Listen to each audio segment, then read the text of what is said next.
life, and then proceed to his death. Seems like a logical way to go about it. Now, Jackie Kent, he lived in the village of Grossmont in the county of Monmouthshire, and he also had another place, another residence in the village of Kent Church in the county of Herefordshire, the other side of the River Monnow, the other side of the border in England. So he lived both sides of the border. On the Welsh side of the border, his name was Sean Kent, C-E-N-T. On the English side of the border, he was known as John Kent, K-E-N-T. But both sides of the border, his friends called him Jack.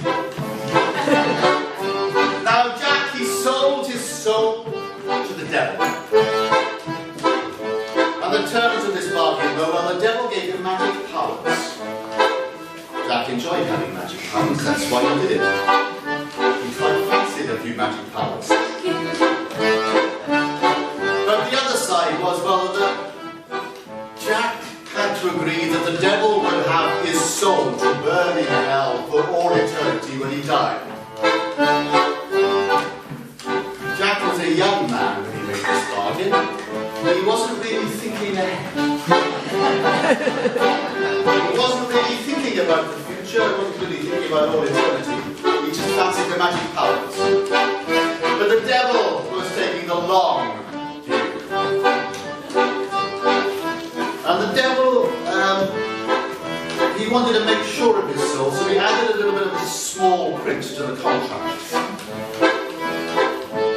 He said he would have Jack's soul to burn in hell for all eternity, whether on the day of his death Jack's body was taken off the left-hand side of his bed, or whether it was taken off the right-hand side of his bed, either way. But the devil would have Jack's soul to burn in hell for all eternity, whether on the day of his funeral his coffin was taken through the front door of his house, or whether it was taken through the back door of his house, either way. And the devil would have Jack's soul to burn in hell for eternity, whether he was buried inside of a church, or outside of a church. Either way.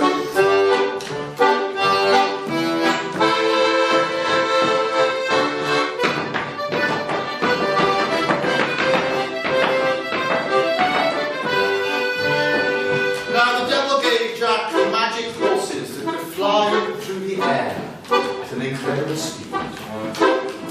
And this was before the days of the motor car, before the age of the train, and a very, very long time before there was such a thing as an airplane.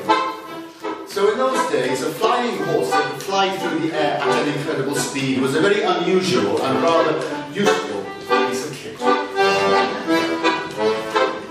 Do you think that Jack used his flying horses for the good of mankind?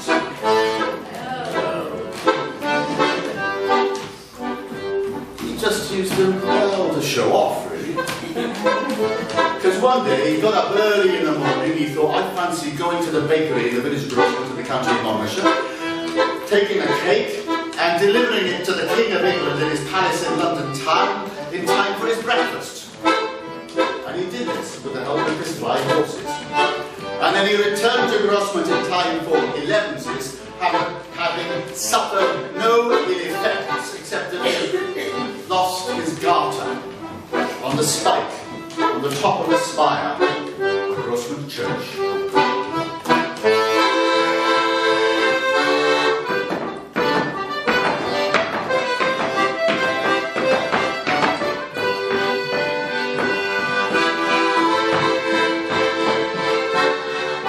And Jack, he owned a bit of land, both sides of the River Monnow.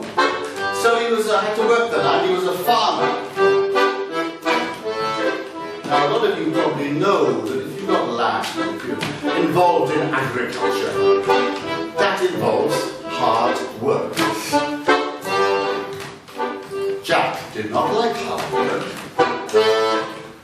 That's where the magic powers come in useful. The devil had given him a stick, and in the end of the stick there was a little hollow, and inside that hollow, something buzzing around like a fly.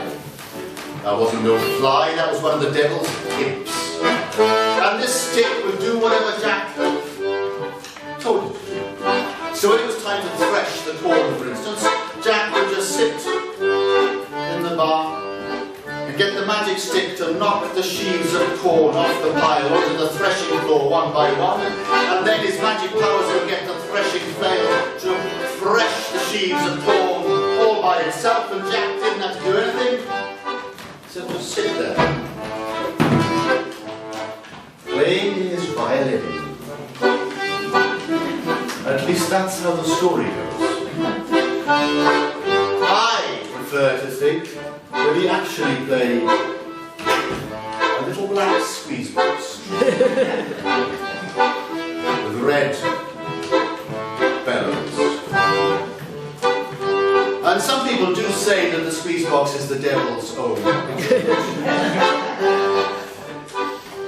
Though others do say that the violin is the devil's own instrument. Whatever he was playing, I can imagine he might have played the tune. Oh, it's a well-known tune in many places. He might have played a tune that's called the Devil's Dream. It goes like this. Wait for it.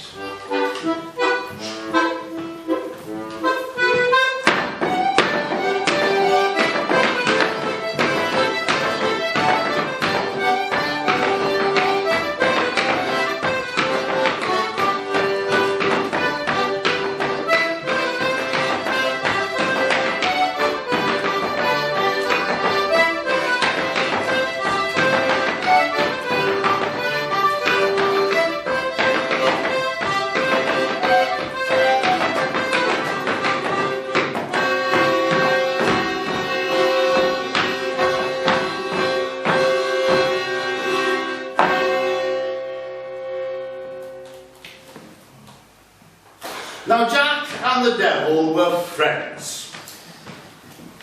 It was an uneasy sort of friendship under the circumstances. But you see, Jack liked to have the magic powers, and he thought, that's nice of the devil to give me magic powers. I quite like him.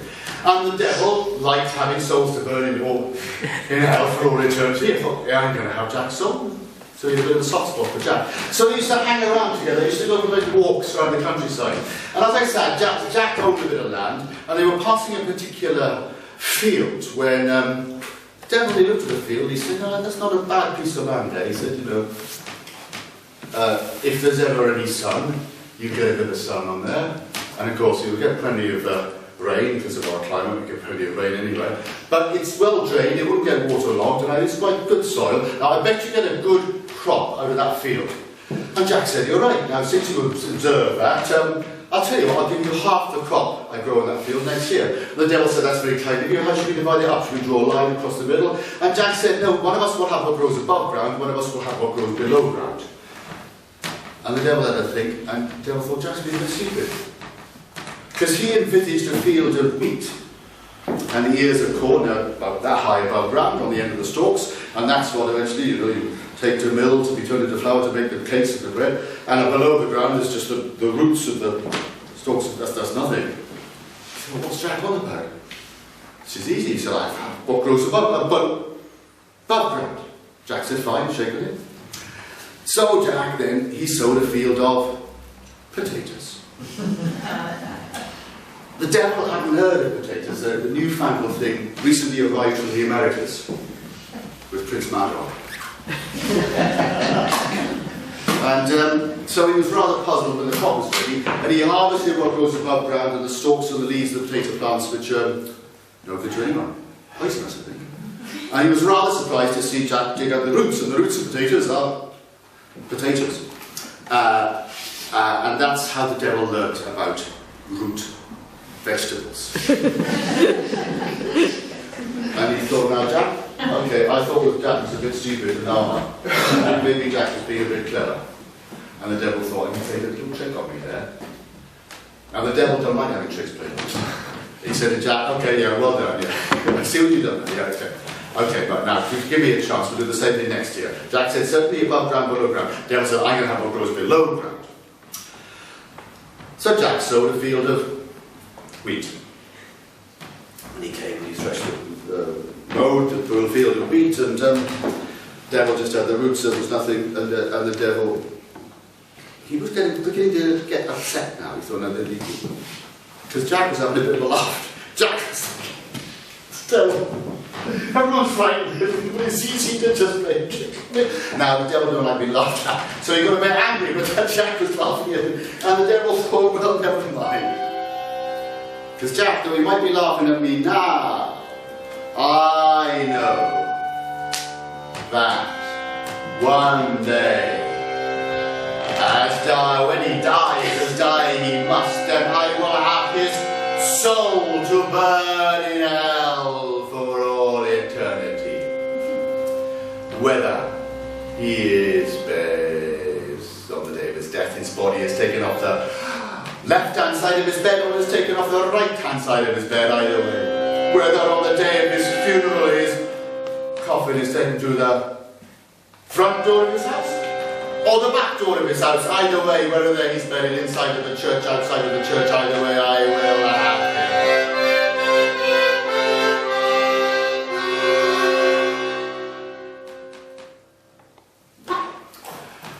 Well, after that, the devil had a bit of a sulk.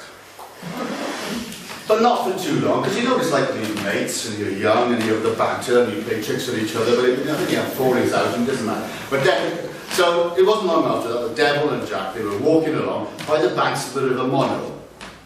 And as I said, Jack, he had land, he had a house both sides of the river. And he said to the devil, he said, you know what would be handy here would be a bridge. The devil said, bridge? Don't talk to me about bridges, I do bridges. Jack said, that's good. The devil said, I can build you a bridge here one night. Jack said, fine, do it. The devil said, yeah, but there's a price. There's always a price. Jack said, maybe a price. Maybe about business. The devil said, I will have the first living creature that crosses the bridge after I built it. Jack said, that's fine. And there were some people nearby overhearing this conversation. They said, Jack, don't do it, we don't know. They didn't know who this character was with a top hat and a tailcoat and hanging around with Jack. But they didn't like the look of him. And they said, you don't like the sound of that. No, it's not what Jack said. Don't worry, leave it to me. So the next morning, there was a fine stone bridge. And it's there to this day. Just the other side of it, there's a pub called The Bridge Inn, with a pub sign with a picture of the devil standing by the bridge, which is what he was doing that day, waiting for someone to cross it. And there was a crowd on either side, none of them dared cross. And they were saying, it's all Sean Kent's fault. We're in this position. And then they heard the barking. So I bet you know what's going to happen. They heard the barking. And before they saw him, and there was Jack walking towards, and he was brandishing a bow, and there were these dogs following him. And then he was getting faster and faster, walking faster, and then he was running towards the bridge. And everyone said, don't, he was going to run across the bridge, don't do it. But he got to the end of the bridge, and he threw the bow across, and who crossed the bridge? The dogs. So the first living creature to cross that bridge was a dog. You've heard this one before. Now that's not exactly what the devil had in mind as he thought. You see, I think he wanted the soul of a man or a woman or a child. Now, as to whether a dog has an immortal soul, that is a moot theological point, which I will not go into at this moment. But it wasn't exactly what the devil had in mind. And the devil thought that Jack's favourite trick was. And Jack laughed. Because what Jack thought, you know, I didn't even think of that one. That one's not even original. That one's been done before. The devil in other places. I didn't even have to. I mean, don't have to tell you. Pontarvanach, Devil's Bridge. Same story. 3 bridges, one over the other, but the original one. Jack had heard of that one.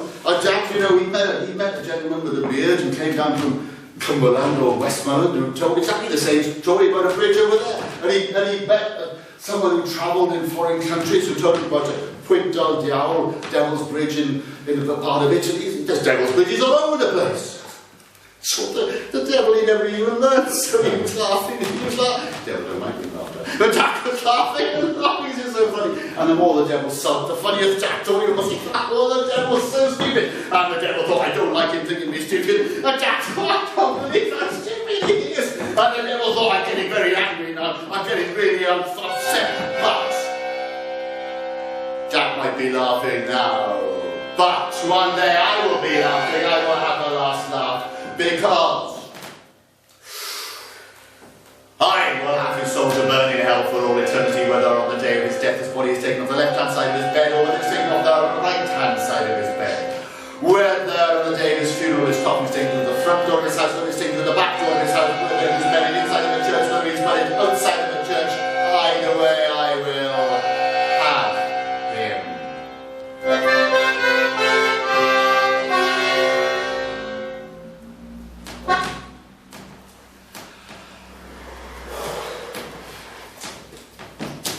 Well, after that, Devil had a bit more of a son. But they were mates, you know, they're not going to bear a grudge. So, you know, there was a couple of weeks where they were both, he's not my friend, he's not really my friend. But then they started hanging around together. And they were going for a walk around the fields, and Jack had his gun with him. If you grow things, if you're involved in agriculture or horticulture, I think you don't like rabbits. Rabbits are the enemy, aren't they? They eat things you're growing.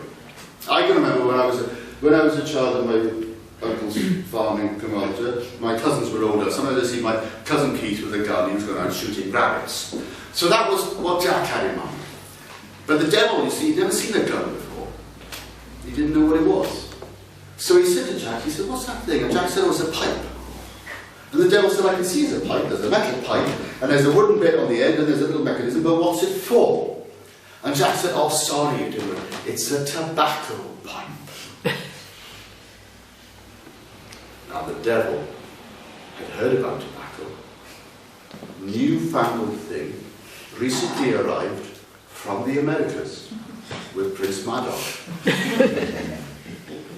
And he quite fancied it because burn it, smoke, it sounded like the devil sort of thing. He said, "Can I have a smoke on your pipe?" And Jack said, "Well, no, I don't think I should be getting you into bad habits. It's not very good for you." And the devil said, "No, I'm used to smoking, and that's the thing. Let me have a smoke in your pipe, please, I want to have a smoke."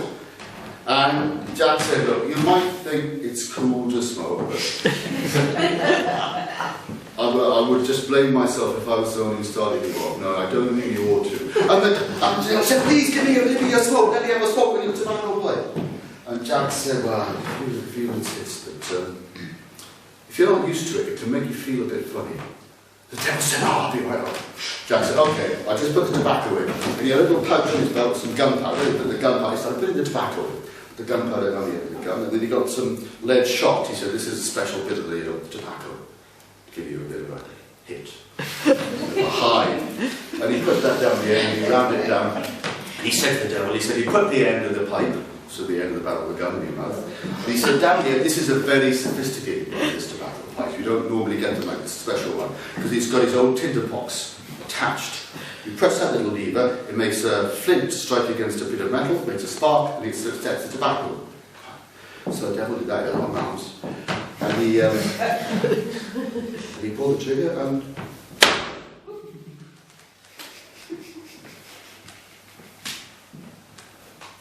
blew his head off. And his head shot into the air like a rocket, through the atmosphere, through the stratosphere, and then it orbited the Earth once, and then it started to re-enter the atmosphere, started to burn up like a meteor, and then floated down back onto his shoulders, rather charred. Now, this did not do the devil any permanent damage, because unfortunately the devil is immortal and cannot be killed. But it did give him a headache. And also it hurt his pride. He felt very undignified shooting his own enemy. But Jack thought it was very funny indeed. Jack thought, "I can't believe it. I've just persuaded the devil to beg me to get him to blow his own head. And he shut up into the air, and then he went round the earth, and then he burned up. So as soon as the devil's head landed back on his shoulders, it was was all charred, and as soon as he could see again, all he could see was Jack laughing. And the devil thought, that's not funny. And the devil thought, that's not funny. And Jack laughed. And the devil thought, that's not funny. And the devil thought Jack might be laughing at me now. But I will have the last laugh, because when Jack dies, as die he must one day, then die from magic breathing.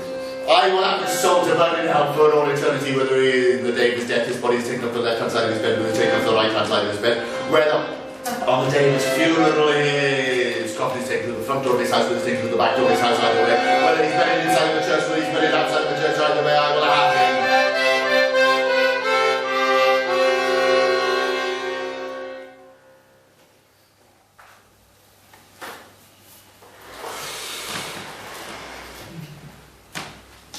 Well, after that, they stopped being friends. The devil just thought, you know, that's not actually funny. That was not a joke. And as for Jack, I think he just grew up, you know. Because sometimes we grow a bit older, and then the people we hang around with when we're young, and we do silly things, and you grow a bit older, and you think, no, I don't want to do that sort of thing anymore. And surprising though it might seem, Sean Kent, when he grew older, he became very serious. And he actually became a poet. And he used to write poems in the cywydd meter, as did many people in those days, and indeed nowadays. And most of the people who wrote poems in the cywydd meter in those days, it was very common that they would be love poems, or nature poems. And of course there were always poems of praise towards illustrious people. But the poems that we have attributed to Sean Kent are very gloomy, religious poems. And they largely deal with the futility and emptiness of life and the inevitability of death. In a minute, I'll just sing you a couple of couplets from one of his poems.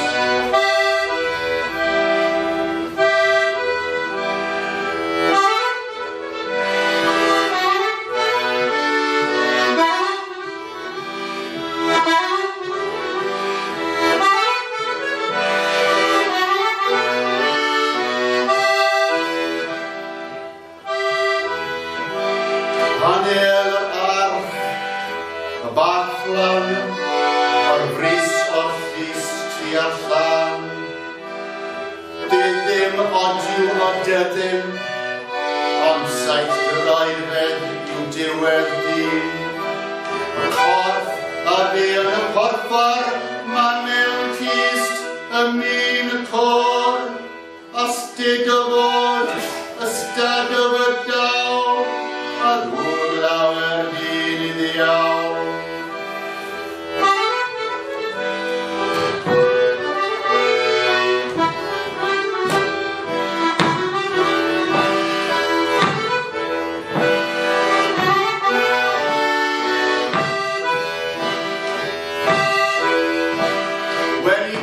In a dignified coffin, in a hurry from his house to the church, his new home is worthless. His final resting place is only 7 foot long. The body that was once clothed in purple is now enclosed in a box at the edge of the choir. It is certain that the worldly life leads many a man to the devil. A corff a beer a porfar man mewn tyst a mean cor a stid o fod a stad o fydaw a ddwl awer dyn I ddiaw.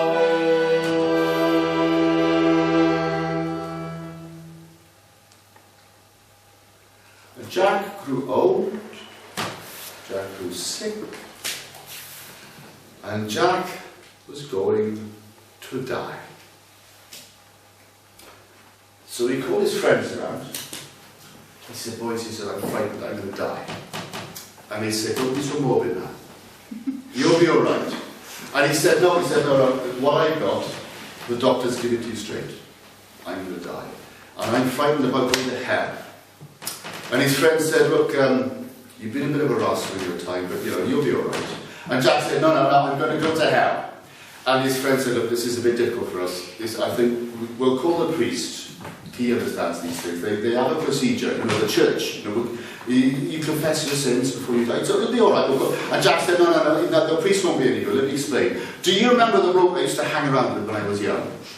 With the top hat and the tailcoat of the... for his spats over his feet. I said, yeah, no, he never liked him. And he said, do you remember the magic horses, the magic stick? And he said, oh, they were cool. Jack said, oh, I got them.